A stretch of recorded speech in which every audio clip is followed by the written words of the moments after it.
Монголчууд нүүрсээ төмөр замаар зарахыг хүлээгээд бараг 16 жил өнгөрсөн байна л да. Хэрвээ одоо China Energy компанитай байгуулах энэхүү гэрээ одоо хийгдэх юм бол Монголын талд яг ямар ашигтай байгаа талаар та үзэгчдэд хэлээд.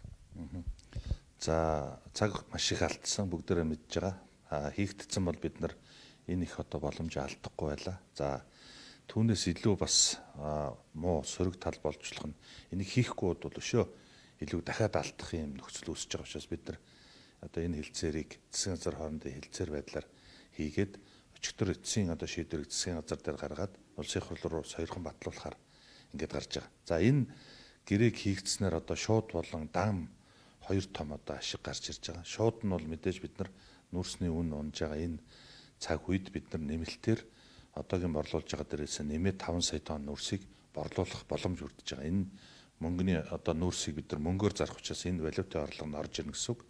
За дам нөлөө бол бид нар өмнөд хөрштэйгээ одоо маш их одоо харилцаа маш их асуудлууд дээр одоо гацаа хүсгэсэн. Өөрөөр хэлбэл бид нар өөрсдөөсөө болж улс төрчлөлтөөсөө болж одоо гацаасан маш олон төсөл арга хэмжээнүүд байгаа. Эдгээрүүд хөгжиж цаашдаа үргэлжлэх юм боломж нэгж байгаа. Тухайлах юм бол ганц гашуун сухад ганц модны хил холболтын төмөр зам биш, шивээ өрн сэхэ ханги мандал бичиг зүүн хатавч бүр цаашлах юм бол энэ баруун зүүн хоёр коридор хийн хоолой гэдэг энэ одоо маш олон зүйлүүд одоо явж эхлэх одоо эхлэлийг бий болгох юм нөхцөл бүрдэж байгаа. Дээрэс нь мэдээж хоёр улсын харилцаа мөнхийн хоёр хөршийн хоорондын харилцаа энэ төр бол сэргэх юм асуудлууд байгаа. Улсын хурлд одоо гэрээг өргөн барьсан гэж ойлгож байна. Чуулган маань 17-нд нэгд өдөр нэгдэх юм байна. Нэгдэнгүүт бид бүхэн улсын хурлын дараагаас цаг аваад энэ засгийн газрын өчигдөр баталсан ганц мод гашуун сухадны хил холболтын төмөр замын засгийн газар хоорондын хилцээрийг сойрхон батлуулахаар улсын хурлд өргөн барина. Гэрээний их хувь одоо яг хэвлэлийнхэнд өгөх болов уу? Яаж танилцах уу? Хаанаас орж үзэх боломжтой? За гэрээний одоо их хувь эн чинь мэдээж бас сойрхон батлагдаг байна нэгдүгээрт. За ер нь бол сойрхон батлагдах үеэр бас улсын хурал дээр энэ асуудал яригдана. За мэдээж одоо яг тэрийг бол би хэлж мэдэхгүй байна. Их хувь нь яах хэвээр. Мэдээж ямар ч улс орон засгийн газар хоорондын хилцээрээ за дээрэс нь явж байгаа зүйлүүдэд бас нууцладаг. Энэ бол нөгөө олон улсад байдаг жишг. Гэхдээ бид нар энийг маш олон удаа одоо байнгын орон дээрч тэр чуулган дээрч тэр маш нээлттэй ярьчихсан. Ер нь бол бид нар нэг одоо ураны хилцээрээ хүртэл их хурлаараа оруулаад нээлттэй ярьсан л ийм л улс шүү дээ. Гэхдээ нөгөө гэрээний их хувийг бас олж үзэх тийм зүйл одоо байгаа болоо хаалттай явж ирсэн зүйлүүд маань Монголд одоо үр ашгаа өгч ирсэн нь ховор байдаг шүү дээ тийм. За би бол нээлттэй одоо боломж байгаасаа гэж бодож байна. Дээрэс нь яг энэ нөгөө гэрээг бид нар одоо хаширлж маш хашир хийсэн. Тэрний үг гэхээр засгийн газар хоорондын хилцээрийг байгуулахад улсын хурлаараа энд гэрээг байгуулахад баримтлах үндсэн чиглэл гэдгээ батлуулж авсан. Энэ үндсэн чиглэлээс нэг ч зүйл нэмэгдэж хасагтаагүй. Өөрөөр хэлбэл тухайн үед улсын хурал дээр байнгын хорон дээр яригдсан байдлаараа илүү сайжраад батлагдсан гэж ойлгож байна. Удахгүй энэ гэрээ эх 7 хоногт их хурлын чуулган хаврын чуулган нэгтгэхэр хилцэгдээд эхэлнэ. Энэ үеэр ил болох хаа гэж бодож байна.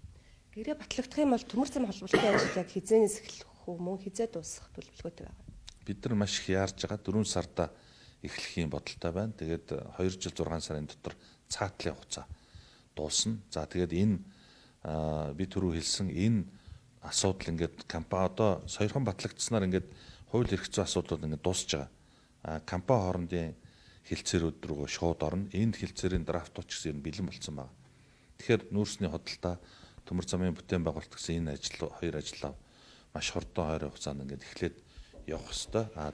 Дараагийн нөгөө төмөр замын асуудлууд ч гэсэн бид нар шууд залгуулад засгийн газар дээр элчин сайд болон хоёр улсын ерөнхий сайдын уулзалтны төвшөнд хүртэл одоо энийгээ явуулсан юм чин дараагийнхаа эхэлье гэдэг саналуудаа тавиад явж байгаа. Хятадын талд нүүрсний үн унж байгаа учраас одоо цаашид төсвийн орлогыг бүрдүүлэхийн тулд алтаа гаргана гэдэг зүйлийг сангийн сайдын зүгээс хэлсэн. Ингэж одоо болох уу? Энэ одоо зөв шийдвэр гэж та бодож байна. Бид нар нэг айл Монгол гэдэг нэг л айл. Тэр айлд одоо хоногийн хоолтой байлгах үүргийг одоо аав нь те эрхийн тэргүү хүлээдэг.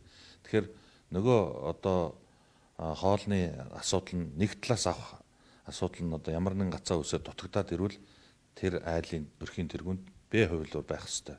Энэ Б хувилбар нь бол нүүрсний үн унаад борлуулалт багасаад тэндээс төсвийг бүрдүүлэх орлого буураад ирэхээр бид нар карманаасаа Б хувилбараа гаргаж ирж одоо хэрэгжүүлэх ёстой. Ингэхгүй бол энэ улс орны одоо тэр өрх гэрээ асуудал хүндэрнэ шүү дээ. Тийм учраас бид нарт Б хувилбар байгаа. Энэ дээр ажил дээр эрдэс баялагын яам энэ саналыг бас боловсруулж оруулж ирж байгаа. Алтаа тэргуунд нь тавь. Ягаад гэвэл өнөөдөр алтны үн дэлхийн зах зээл дээр түүхэн дээд рекорд буюу нэг унц алтаа 2900 Америк долларт авцсан. Грамд шилжүүлвэл нэг 330-40 грамм нэг алт. Тэгэхээр бид 1 грамм алт. Тэгэхээр бид нар энэ зүйлээ явуулна. За дээрэс нь бид нар ганц алт гэлгүй уул уурхайн биржээр арилжаалагддаг 5 бүтээгдэхүүн байгаа. Энэ 5 бүтээгдэхүүн тус бүр дээрээ борлуулалтаа нэмэгдүүлэх замаар өөрөөр хэлбэл объемын ихийг зарж иж энэ одоо гарч байгаа гапыг нөхөх гэдэг ийм зорилт тавиад ажиллаж байгаа. Энэ хүрээндээ сангийн сайдаар ахлуулсан ажлын хэсэг үүсгээд ажиллаж байгаа. Цаг үеийн асуудлаар мэдээлэл хүргэсэн танд баярлалаа. За баярлалаа.